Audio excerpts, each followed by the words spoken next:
Occasionally at Trax, we get a renewed interest in a sometimes all lost, neglected area of motorsport. And earlier in 2019, we began to look back at pre-war motor racing thanks to Brumm Models with some of their archive of amazing photographs, news articles and models of the early 1930s Mille Miglia Alfa Romeos. From that seed, we became fascinated by the whole scene around the 1920s and 30s, with a world recovering from the Great War, the 1918 flu epidemic and the Great Depression. The world became alive once more with the Art Deco movement, radically changing art, design, fashion and cinema, embodied living life to the full. This was completely embraced by the motor racing fraternity, radical design both with the cars and the art that accompanied it, drivers racing to the absolute limit and racetracks that defied belief. The motorsport scene, which included iconic marques, most of which are still racing today, including Bentley, Bugatti, Alfa Romeo, Mercedes, Maserati, Auto Union, and many more. This was to undertake a massive design transition from open-wheel racing to the power of the German marques in the late 1930s, with record and streamlined cars.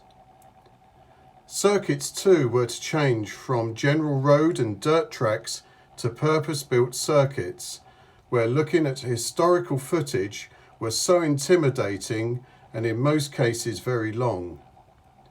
Drivers were known as titans and carried an almost movie star aura wherever they raced.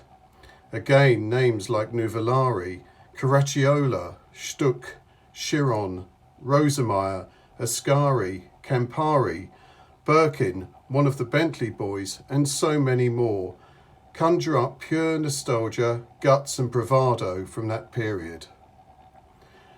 At Trax, we want to bring this period to life through models from manufacturers such as Brumm, Spark, Mini Champs and Rio, and hopefully many more for what they represent in terms of significant historical, technical and artistic stages of the racing motor car.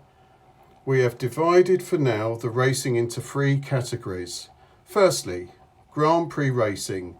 This included World Manufacturers Championships, European Drivers' Championships, standalone Grand Prix races. Secondly, sports car racing, including Le Mans, and a series of other races, including the French Grand Prix, which was run for sports cars for 2 years in 1936 and 37. Lastly, road racing, including great races such as the Mille Miglia, the Targa Florio, which was part of the Grand Prix scene at that time, and of course the amazing hill climb events such as the Grossglockner in Austria and Chelsea Walsh in the UK. So step back in time and appreciate motorsport for the same reasons we still do today, as we hope to source and put together a range of collector's models that is fitting for this period.